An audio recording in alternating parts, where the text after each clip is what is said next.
I have put this presentation together because I get a lot of questions from my clients as to what the tax implications are when we're moving from South Africa to Australia. And that's the reason for our session tonight. So I'm just going to move along in our slide presentation. Quickly, just going to run through who we are, Sable International. So who is Sable International? We're a group of different businesses who belong to the same holding group, who is Sable International. We do a lot of different things. We are one of the largest immigration providers in South Africa. We are one of the largest wealth and tax providers in South Africa. We assist our clients in moving from South Africa to the UK, to Australia, and to other countries. And we endeavour to assist our clients in managing the process to move from South Africa and from other countries to other places around the world. I personally, my name's Sam Hopwood. I'm the Managing Director of the Sable International Australia Division. I'm a registered migration agent, and I mainly assist people with migrating to Australia. I've been in the business for over 15 years. As I said, I'm a registered migration agent. I'm a member of the Migration Institute of Australia. And typically I get a lot of questions from clients about tax implications of moving to Australia. And that's why I've got William here with us today, who's going to explain to us everything about tax and all the intricacies that you need to know about when leaving South Africa, whether you're going to Australia or elsewhere in the world. William, do you want to introduce yourself and tell us a little bit about yourself? Okay, so I'm still based in South Africa, in Cape Town.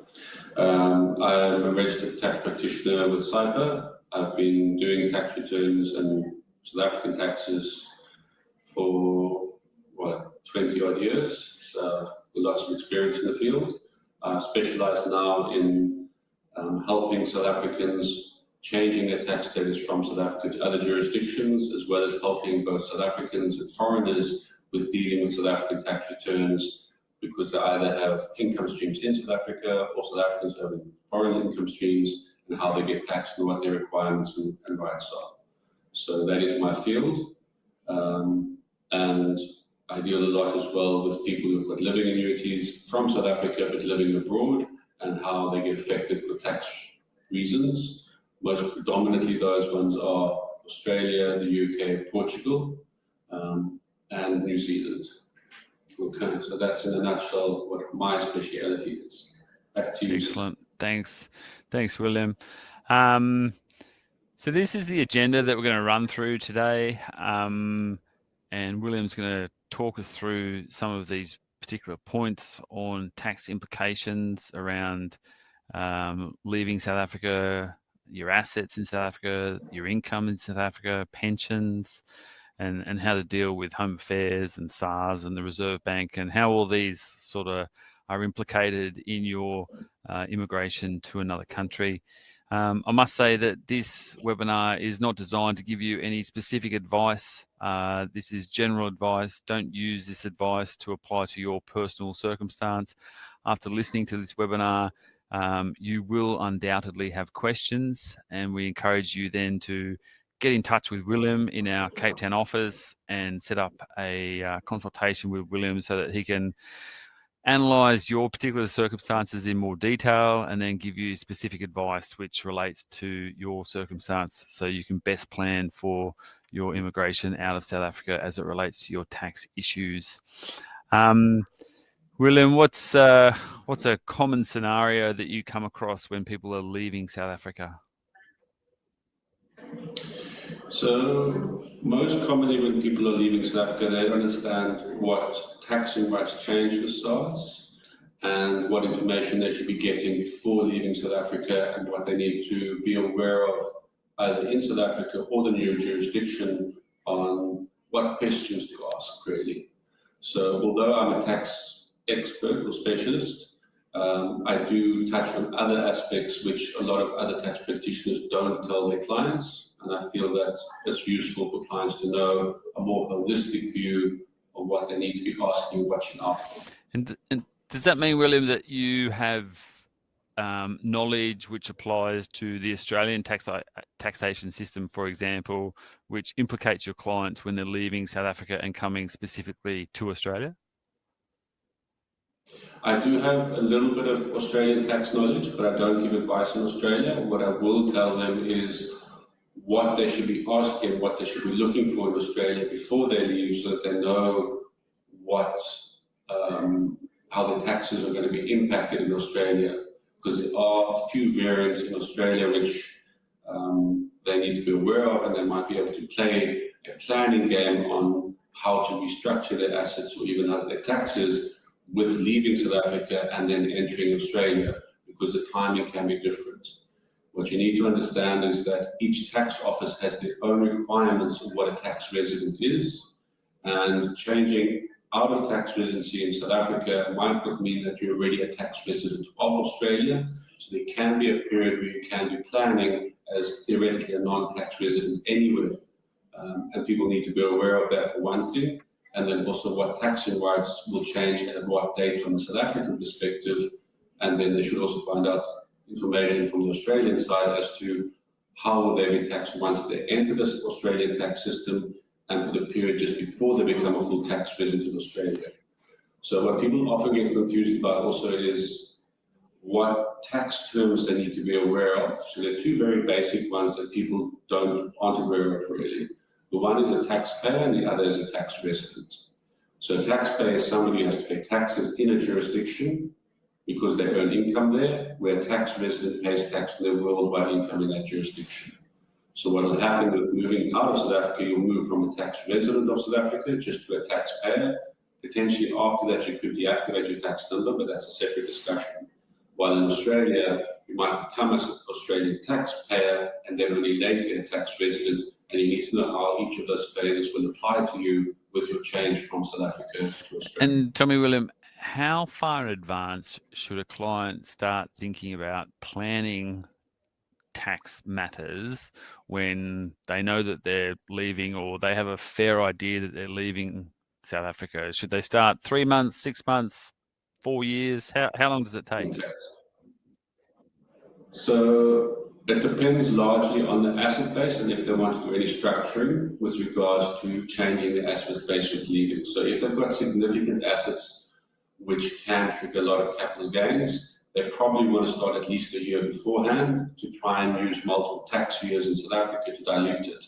Because in South Africa, a portion of your capital gain is added to your other taxable income, which means if you can plan your exit, you can try and dilute those tax events before leaving. For people who don't have many assets, I would still recommend at least 6 months so you know what questions to ask for, how to plan for it, as well as the fact that the actual move, the first 2 months and probably 3-4 months after moving is a very stressful time for anybody, and you don't want to be discussing things that relate to tax during that period. Trying to do that outside of those periods is far more relevant. Okay, good to know. So start early, people, is probably our best advice. Talk to me, William, about assets in South Africa. What if I've got property? What if I've got commercial property? What if I've got income generating assets in South Africa? How should I deal with those assets? Okay, so the first thing you need to be aware of is that with changing your tax status, SARS's taxing rights will change on your asset base. So while you're South African tax resident, SARS is allowed to tax you on your worldwide assets, but as a non-resident, SARS will only tax you on your South African sourced assets. So there's a change in those taxing rights. So you need to work out what assets you have that can trigger a capital gain, and will they be triggered when you change your tax status. So what you have to look at then is whether the asset is from a South African source. So to work that out, you have to look at the underlying asset to see, is it in South Africa, directly into South Africa, or is it something that actually shifts as you move out of the country? So for example, South African property can never leave South Africa, which means it will always be subject to tax when you leave the country. So there is no exit tax or capital gains tax on leaving on South African property, There are some planning ideas that you can do, is if you know that you are leaving, how to potentially extend your primary residence in South Africa on that South African property, and those have got specific requirements. Whereas most other assets you need to look at, can it trigger capital gain? So for example, things like retirement annuities, bank accounts, personal assets, those can't trigger capital gain, because a retirement annuity, for example, the tax will be due when you actually leave or actually pay out. Whereas a bank account, whether you've got $1, a rand, a pound, the core value of the currency doesn't change no matter what the exchange rate does, and then the South African personal assets will never trigger it. Most other assets that can trigger capital gains will be deemed to be sold when you leave South Africa. And this is quite an important factor to be aware of, is that if you sell that asset while a South African tax resident, you can deal with those capital gains inside the tax returns, which means you can pay your taxes when they're due, when you actually file your return. Whereas if you don't sell those assets and you trigger the exit tax on the day that you leave, that tax is due the day before you leave, which can have a huge cash impact and a penalty tax if you don't plan for it correctly. So if you are planning to leave, you need to look at what assets you've got. Do you want to sell them while a South African tax resident, and then once you're in Australia, create your new asset base? Because you also have to look at how will Australia tax those assets when you sell them in the future, because they might tax you over the full life period of the asset, not just the period that you became an Australian tax resident. So lots of things that you need to be aware of from that aspect. Sounds complicated, William. It is. That's why we have specific consults for those type of things, because each tax asset type you need to look at specifically, and then based on that, if you have significant assets as well that you maybe don't need for your lifestyle in Australia and you want to pass down the family line, then you're also looking at wealth planning to say, these assets that I don't need access to, should I put them into a separate vehicle so that when my children and my grandchildren need them, they can use it without triggering taxes moving down the line in Australia later, and things like that. So there is a lot of future planning that sometimes has to happen well before it's actually required, and it gets very complicated. Okay. So I think what we take away from what William's just told us now is it can be very complicated, and you need to get some special advice on how to plan for your assets from a tax point of view when leaving South Africa. I'm not going to ask you any further questions there, William, because it feels like we could go into some sort of a wormhole on complications. All right, let's talk about income in South Africa. What if I leave South Africa and I've still got income in South Africa? So under South African law, income that's taxable in South Africa has to be from a South African source. So you have to look at the underlying asset generating that income. And that asset has to be directly linked to South Africa or in South Africa. So a simple example, let's say you have a South African property and you leave South Africa and you still rent it out. Because the South African property can't leave South Africa, the rent that generates will always be subject to tax in South Africa, and then you look at how it's going to be taxed in Australia afterwards. If it is taxed in Australia, the tax credits paid in South Africa can be used against the tax due in Australia. So you pay the higher tax between the two jurisdictions. Basically. Is that what we call marginal tax? Now,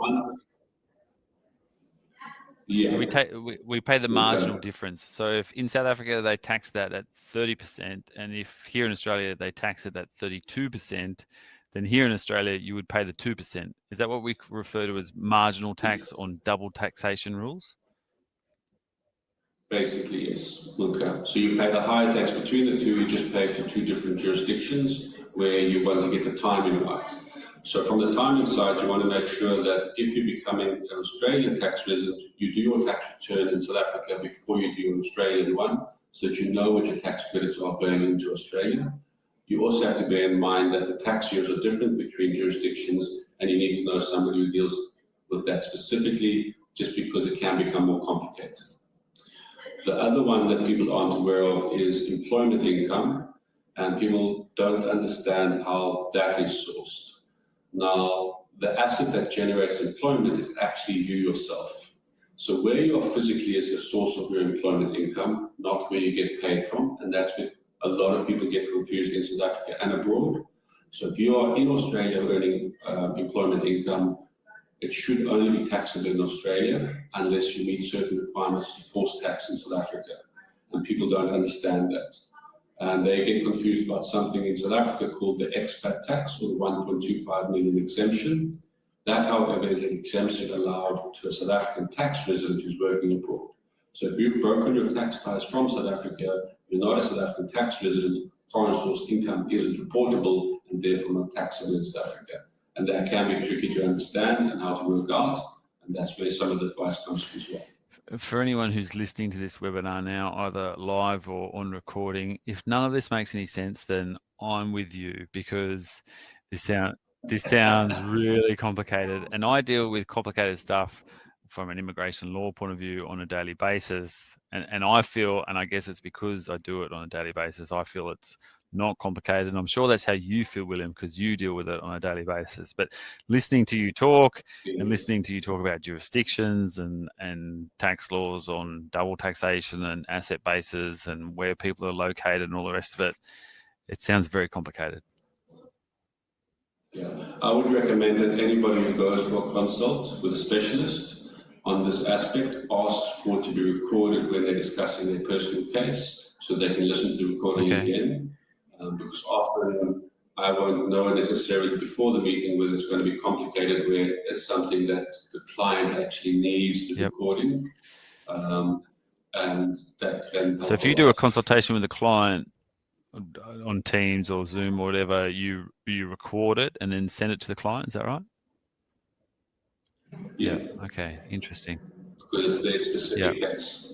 And the amount of information I give in about 30 minutes to 40 minutes is usually so intensive that the client can't remember everything, even if they're trying to write it down, because there's so many moving parts. For sure.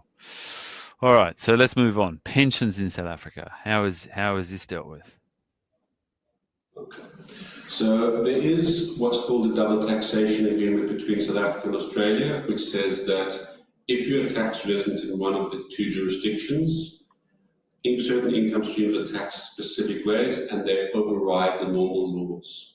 So basically what happens is that when you move from South Africa to Australia, if you earn a pension or provident living annuity, if it's going to be taxed in Australia, so you need to confirm that Australia will tax it, then it's exempt from tax in South Africa, and you need to tell SARS that and fight with SARS about it. Whereas if Australia is not going to tax that income stream, then it is taxable in South Africa. So that's one of the unique things inside the Australian double taxation agreement. Whereas something like a living annuity from a retirement annuity in South Africa will first be subject to tax in South Africa, and then you look at how it's going to be taxed in Australia, and there might be the extra marginal tax rate to pay in Australia.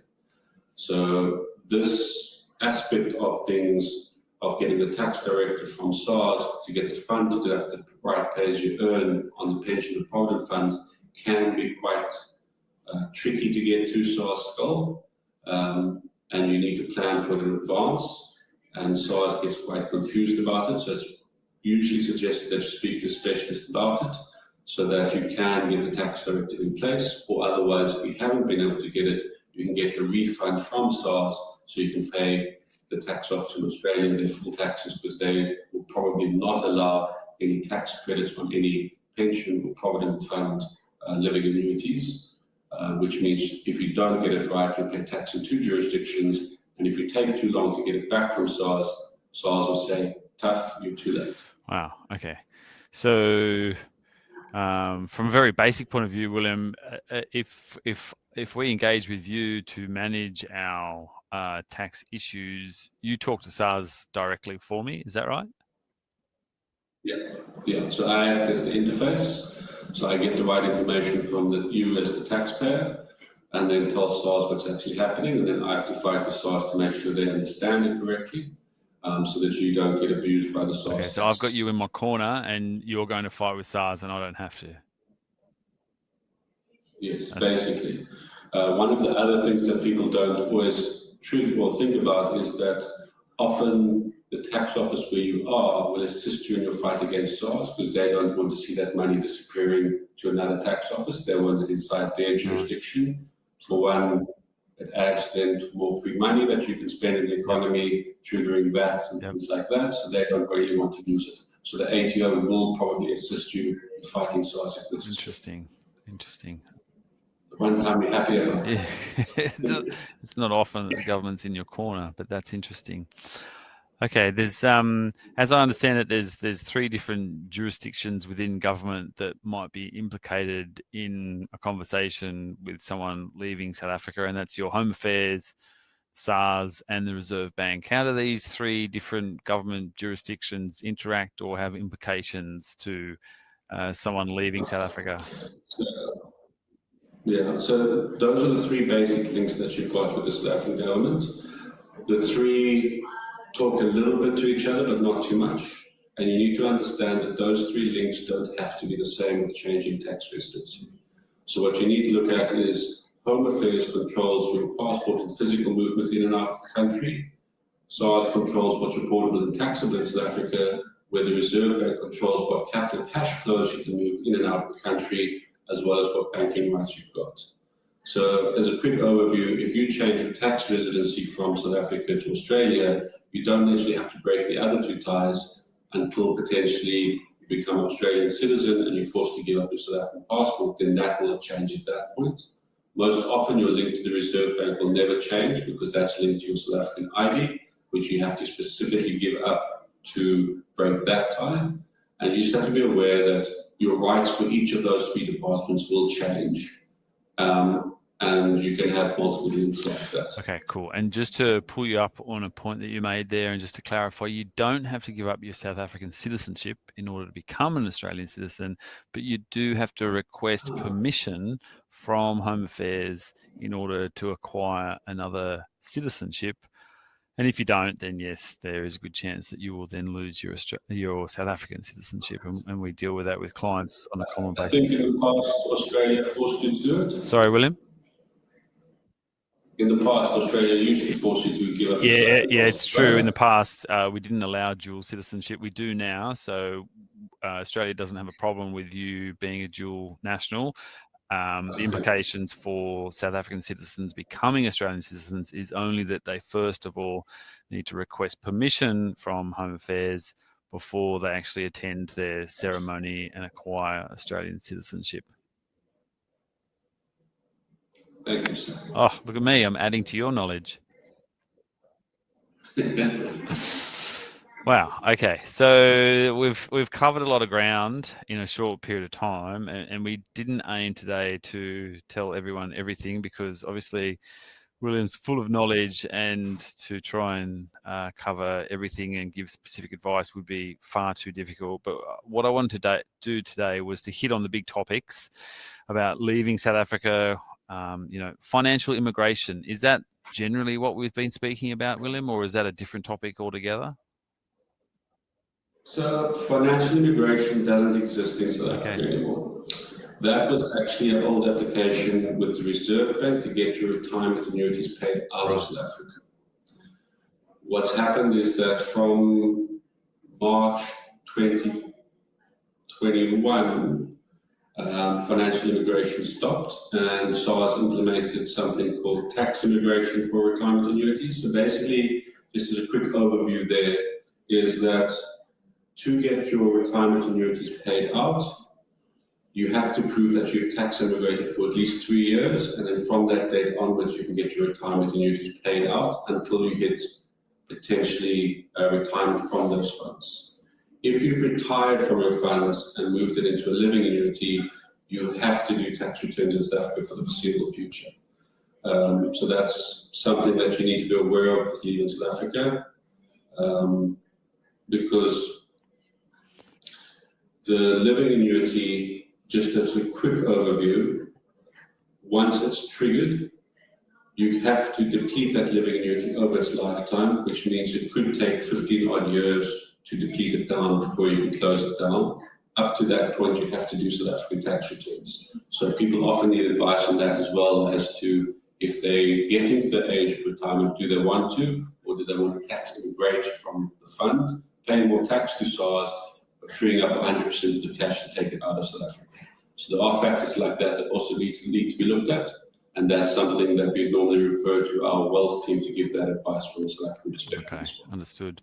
Someone's just asked a question if this recording is going to be sent to them by email. Yes, it is. Everyone who's registered for the webinar will get a recording of the webinar sent to them via email so they can watch it at a later date. If there's anyone online who has a question that they want to pose to William at this point in time, then we invite questions now. Only questions sort of, mildly generic in nature is something that William will probably be able to cope with at this point in time. Otherwise, if you have questions and you want to get in touch with William and organise a consultation with him and talk to him about your tax issues and implications and planning of those tax matters, then please get in contact with William in our SA tax division. He's based in Cape Town, South Africa. Contact details are on the screen. As I said, all of this webinar will be sent as a recording to all of our attendees, all of those who have registered. William, thank you for spending some time with us today and filling our mind with a lot of information which we don't understand and we don't comprehend and we won't remember. Quite honestly, that's what it feels like. And I think I have a better understanding now of how my clients feel when they sit down in a consultation with me and I spew a lot of information at them and then they shake their head and they kind of don't understand what I've said, because when we have worked in an industry for as long as you have worked in an industry, as have I, it all becomes very second nature to us and we live it and we breathe it and we understand it day by day. But it's a good reminder to me and to the client base that they're coming at it for the first time, and it can be very confusing and overwhelming. And I think engaging with an expert like you to manage these affairs going forward is the best thing that clients can do. That's what we always advocate to our clients, is to engage with a professional, whether it's us, whether it's someone else. Make sure you get good advice. That's the most important thing you can do. William, have you got anything to add before we finish up? Well, I saw there's a question from Adrian, so I don't know if I should just touch on that quickly so he knows his timeline. Yeah, sure. Let me read out the question. So the question is that you're currently drawing down on a living annuity in South Africa, relocating to Brisbane in October. Welcome to Australia. How soon can we start the process to have tax paid in an Australian jurisdiction and no longer pay tax in South Africa, William? Okay. So the key here becomes whether Australia will give you a tax residence certificate and how soon they will give it to you. So that's the first thing you find out from the Australian tax advisor. Most often, for most jurisdictions, it'll be about 6 months after you've been there that you'd normally be able to get a tax residence certificate. So what I would be inclined to do in your type of scenario would be to say, as soon as you get that tax residence certificate, you apply for the tax directive for the year where you are in. Most likely that's going to be next year. And then from October this year through to February next year, what you'll do is you'll have to make sure that you've got that tax residence certificate. And when you lodge your tax return, which you'll try and do as early as you can in the tax filing season in South Africa, you will then after that object and try and claim back all the pay as you earn before it becomes due in Australia. And to the person who asked the question, I hope that made more sense to you than it did to me. But if it didn't, then just give William a call, set up a consultation and let him run through this in detail with you. He'll record the conversation, he'll send it to you in detail, and then you'll have the information you need at hand and for further reference. The one little note on that's changed recently that people aren't aware of yet is that SARS is now giving that tax directive for a 3-year period, which means that if you apply it, say, for the February 24 year, it'll apply for 24, 25, and 26. So every 3 years you'll apply for the tax directive. I think that's because SARS is having so much difficulty in issuing them. Theoretically, they're meant to do it within a month. In practice, they're taking 2 to 3 months because I don't think they understand the laws that well. But that's my personal opinion. Fair enough. Okay. All right. It doesn't look like we have any other questions at this point in time, but I'm sure people at home will have questions in the future, and I hope that they connect with you, William, to have those questions answered. It sounds like you know your stuff. That's what's important. So thank you for your time. And yeah, I will speak to you soon. Right, Sam? Thank you everybody for attending. And then if you need help, just let me know. Yeah, indeed. Thanks for attending, everyone. As I said, everyone will get a copy of the webinar, which will be sent to you via email on a recording that you can access at any point in time going forward. Here's our contact details. Get in touch with William. He's going to solve all your tax issues. Thanks, William.